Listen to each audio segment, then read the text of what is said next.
Everyone, आज हम discuss करने जा रहे हैं some important topics of B.ed जो सिलेबस ऑफ फर्स्ट सेमेस्टर में इंक्लूड है और ये सब हम जो टीचर्स है और जो बनने जा रहे हैं उन सब के लिए इम्पोर्टेंट है और जानना बहुत ज़रूरी है। So let's start.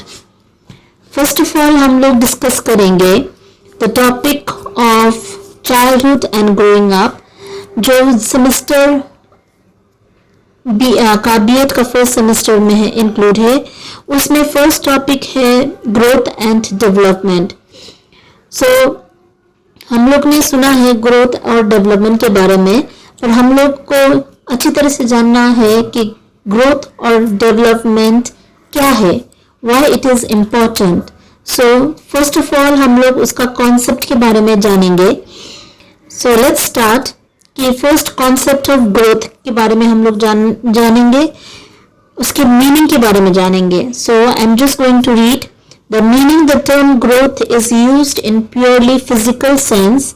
It is generally refers to an increase in size, length, height and weight. जब हम लोग ग्रोथ के बारे में बोलते हैं तो ग्रोथ का स्पेशली हम लोग के माइंड में आता है कि it's regarding the length, the height, the weight and the size of the body. So it is quantitative and it comes under the domain of growth. So बच्चे का जब ग्रोथ होता है तो हम लोग इसी में फोकस करते हैं कि उसका साइज, हाइट, लेंथ, वेट कैसा हो रहा है और इसी के अंदर में उसका डेवलपमेंट भी निश्चित होगा या उसके अंदर में डेवलपमेंट कैसे होता है वो हम लोग जानेंगे। So now the next we will be knowing the concept of development. So development is a series of progressive, orderly and meaningful changes leading to a goal of maturity. So जब हम लोग आगे बढ़ते हैं, like बच्चे लोग जब infancy stage से early childhood stage में जाते हैं, there are various stages of growing up of a child, right? So first मैंने जैसे बोला आगे कि infancy stage में होता है, फिर early childhood होता है, फिर लेटर चाइल्डहुड होता है, फिर एडोलेसेंस होता है, एडल्ट होता है। So according to that development will be taking place in orderly changes. So जितना मैच्योर होने लगता है उतना उसके अंदर में डेवलपमेंट होगा और ये हमेशा एक प्रोग्रेस की तरह चलेगा और एक ऑर्डर की तरह चलेगा। सो टुडे मैं आपके साथ डिस्कस कर रही हूँ the concept of growth and development. अब हम लोग जाएंगे, मैं आप लोग को दो डेफिनेशंस बोलूंगी। फर्स्ट डेफिनेशन है, एक एजुकेशनिस्ट है वो है क्रो एंड क्रो। उनने एक डेफिनेशन दिया है, डिफाइन किया है ग्रोथ एंड डेवलपमेंट को इन द ईयर 1982 में। सो I'm just reading the definition that he has defined growth as structural and physiological changes, while development refers to growth and as well as changes in behavior. So Crow and Crow ने इधर बताया है कि he defined growth as a structural and physiological changes. जो changes हम लोग एक structure में देखते हैं, like एक बच्चे के बॉडी स्ट्रक्चर में देखते हैं और फिजियोलॉजिकल चेंजेस देखते हैं, जैसे मैंने आगे बोल दिया है कि आपको लेंथ, हाइट, वेट, साइज, उसी हिसाब से हम लोग चेंजेस देखते हैं, वो अंडर ग्रोथ में आते हैं। और जब एक बच्चे का साथ साथ में डेवलपमेंट भी होता है, वो डेवलपमेंट कैसे होता है कि ऑर्डर वाइज एक चेंजेस होता है, जो चेंजेस एक बिहेवियर के थ्रू दिखाई देता है। एक बच्चे का जो बिहेवियर है वो चेंज होते जा सकता है या होता रहता है, तो वो चेंजेस जो बिहेवियर ऑफ चेंजेस है वो चेंजेस देखकर हम लोग बोल सकते हैं कि बच्चे का ग्रोथ भी अच्छी तरह से हो रहा है और डेवलपमेंट भी अच्छी तरह से हो रहा है। So this is the first definition given by crow and Crow in the year 1982। एक बार फिर से आपको लोगों के लिए मैं बता दे रही हूँ कि Crow and Crow in the year 1982 has defined growth as structural and physiological changes, while development refers to growth as well as changes in behaviour. यह है फर्स्ट डेफिनेशन। और next definition is given by Hurlock in the year 1959। उन्होंने भी define किया है कि development as a progressive series of changes that occur in an orderly predictable pattern as a result of maturation and experiences. यहाँ पर उसने बताया है कि डेवलपमेंट क्या है. डेवलपमेंट एक प्रोग्रेसिव सीरीज है जो एक ऑर्डर वाइज चेंज होता है और हम लोग प्रेडिक्ट कर सकते हैं उस चेंजेस को और वो अकॉर्डिंग टू द मेच्योरिटी होता है in the result of maturation, right.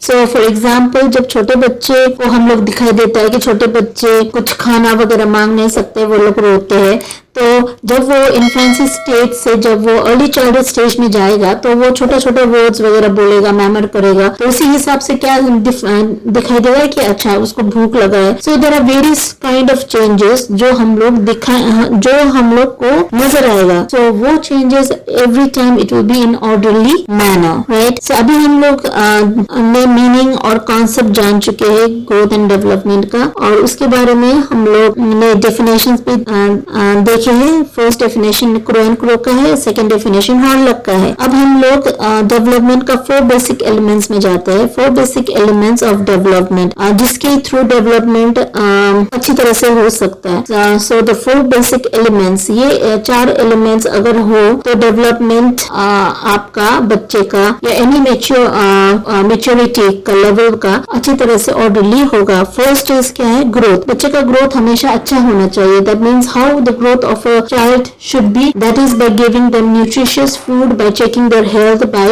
giving them hygiene, everything. So अगर बच्चे का nutritious food provide कर रहे हैं, अगर उसको hygiene care दे रहे हैं तो उसका growth या उसके level of immunity system या उसका level of growth अच्छी तरह से होगा. Second point है हम लोग ने जो देखा है कि maturation. जितना बच्चा matured होगा उतना हम लोग उसका changes of behavior देखने को मिलेगा. दैट मीन्स हम लोग को इस तरह से करना है कि वो जितना मेच्योर्ड होगा उसकी चेंजेस ऑफ बिहेवियर उतना होगा. दैट मीन्स उसका इंटेलिजेंस लेवल हाई होगा, उसका इमोशनल डेवलपमेंट होगा, उसका साइकोलॉजिकल डेवलपमेंट होगा, फिजियोलॉजिकल डेवलपमेंट होगा. Every kind of development will B seen when the child is getting matured. उसका bodily development होगा, everything, उसका way of thinking, way of reasoning, observing, सब कुछ उसका orderly progressive होगा. That means maturity level में जाने के बाद. Next is experience.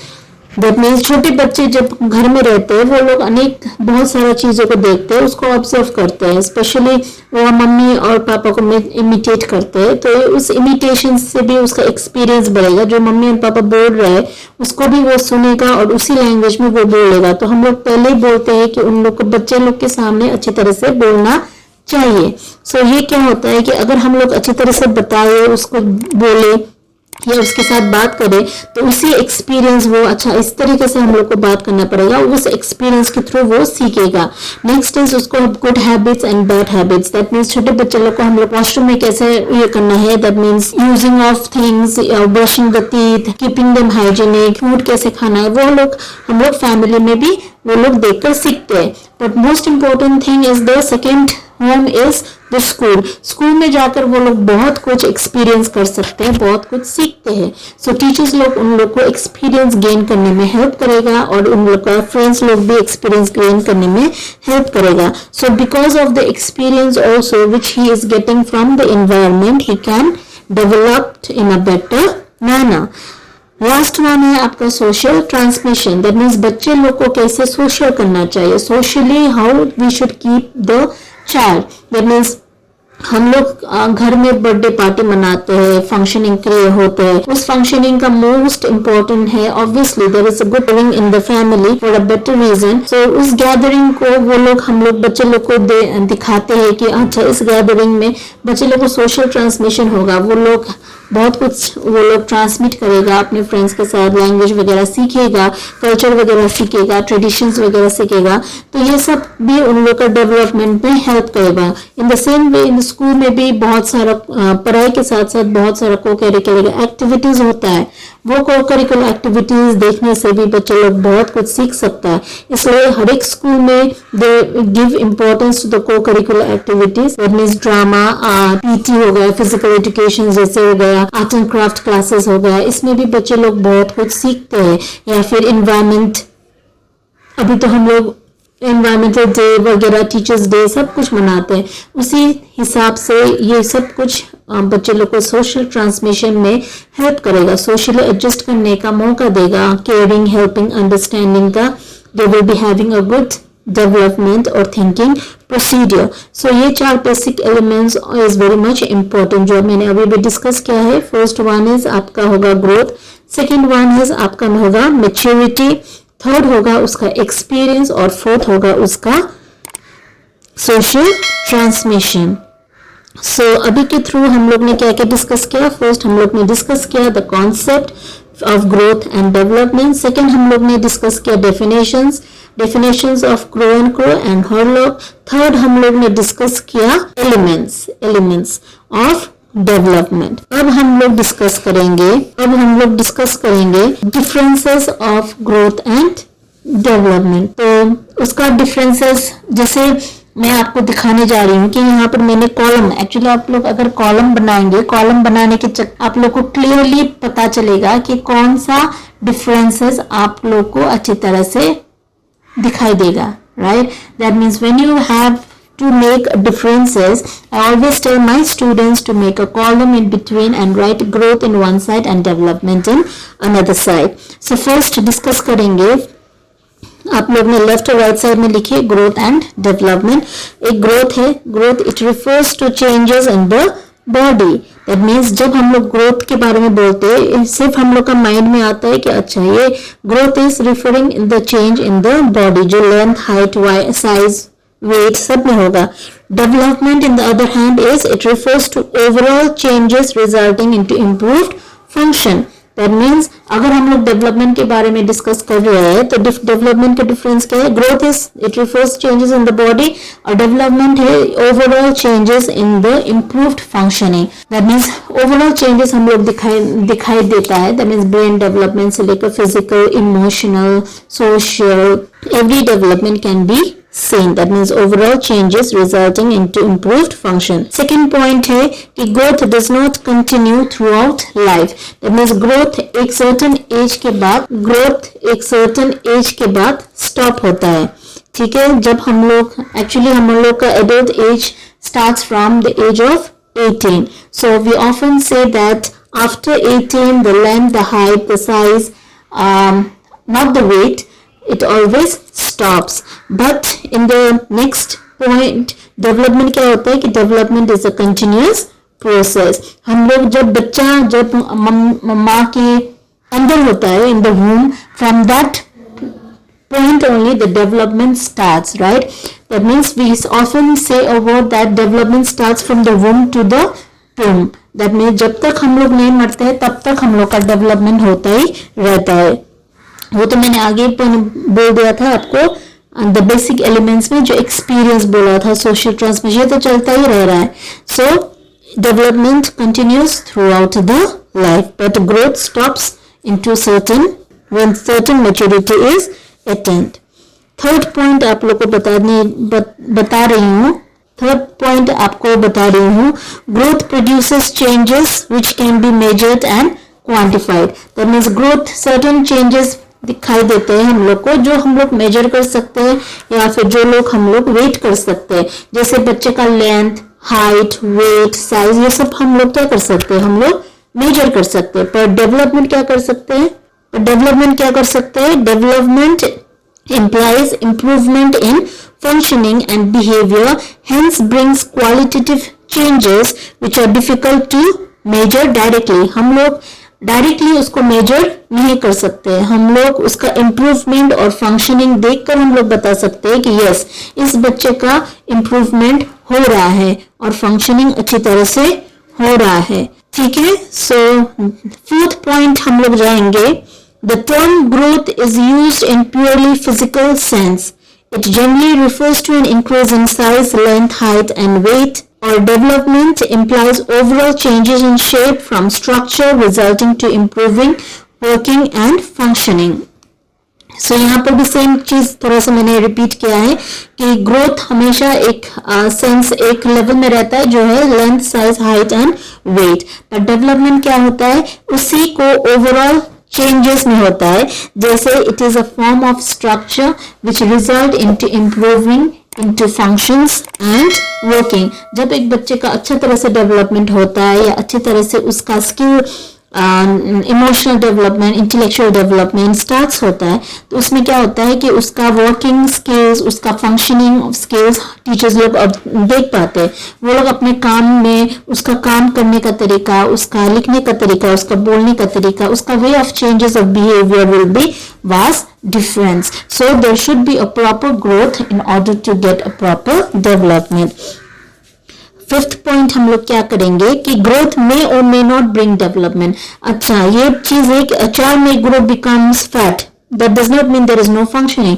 अच्छा, ग्रोथ हम लोग बोलेंगे अच्छा ये बच्चा तो इतना मोटी है, इसका कुछ काम नहीं कर सकते शायद, ये क्या है कि हम लोग सिर्फ उसका ग्रोथ देख रहे हैं। पर सेकेंड चीज क्या है, पर उसका वो मोटी है पर उसका ब्रेन अच्छी तरह से चल रहा है, उसका मतलब क्या है कि उसका ब्रेन डेवलपमेंट अच्छी तरह से हो रहा है। So we can not measure the growth with development. Development is also possible without growth, as we see in a case of some children, they do not gain in size, height and weight, but they do experience functional improvement। जो बच्चे लोग बहुत thin है, वो लोग हम लोग सोचते हैं कि अच्छा ये कुछ काम नहीं कर सकता है, पर वो लोग के अंदर बहुत एनर्जी होता है, right. So we can not say that this person और दैट चाइल्ड इज गुड, ये बच्चा एकदम हेल्दी है, ये बच्चा नहीं कर पाएगा, ये बच्चा थिन है, ये वीक है, ऐसा नहीं हो सकता है। उसके अंदर में जितना डेवलपमेंट है वो हम लोग मेजर नहीं कर सकते हैं। So there should be a good development through development. हम लोग कैसे एक्सपीरियंस देख सकते हैं, through good experience, through proper observations, right. जो फिजिकल डेवलपमेंट, सोशल, इमोशनल और इंटेलेक्चुअल एस्पेक्ट। और लास्ट डिफरेंसेस में आपको बोल रही हूँ कि growth is physical and external in nature. Growth is physical and external in nature, हम लोग को दिखाई देता है, पर development is internal and can be physical, social, emotional and intellectual। growth is physical and external in nature, कि growth हम लोग को बाहर से दिखाई देता है, पर development क्या होता है कि वो internal होता है। internal का मतलब क्या है कि वो हम लोग emotional, mental, social, वो हम लोग को इंटेलेक्चुअल वो हम लोग को दिखाई नहीं देता है। जैसे इमोशनल एंड इंटेलेक्चुअल, उसके बच्चे लोग क्या है, छोटे बच्चे में बहुत वो रोता था, उसको इमोशनल कंट्रोल का habit, like they will not be able to control the emotions, right. But when the child reach to certain early childhood, और जब एडल्ट में या एडोलेसेंस एज में जाता है, तो उसका क्या होता है कि he will be trying to control the emotions, right. Intellectual development में चेंजेस आएगा। सो ये सब क्या होता है, उसके इनर डेवलपमेंट हो रहा है, जो हम लोग देख नहीं पाते, पर हम लोग सिर्फ ऑब्जर्व कर पाते हैं इनटू सर्टेन केसेस। सो दोस्तों, हम लोग ने 6 पर्टिकुलर डिफरेंसेस के बारे में आज हम लोग ने डिस्कस किया।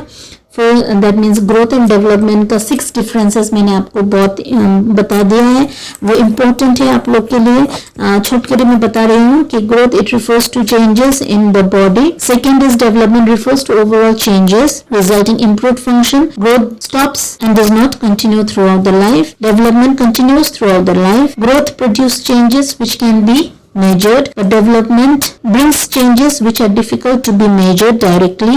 They are assessed through keen observation and behavioral situation। Fourth point है, the term growth is used purely in physical senses, जो length, size, height and weight में बारे में बोला मैंने। Development implies overall changes in the shape or form of structure resulting into the working and functioning skills। Fifth point है, growth may or may not bring changes, but development is possible without growth also, जो हम लोग देख पाते हैं through the functional improvement or development in physical, social, emotional और intellectual aspect। और the last point है, growth is physical and external, but development क्या होता है, development is internal and can be physical, social, emotional and intellectual. अच्छा, तो आज हम लोग ने कॉन्सेप्ट, डेफिनेशंस और डिफरेंसेस के बारे में जाना है। अगर आप लोग का कुछ इंक्वायरी है तो आप लोग मुझे कमेंट बॉक्स में पूछ सकते हैं, और जितना हो सके मैं उसका आंसर देने की कोशिश करूंगी।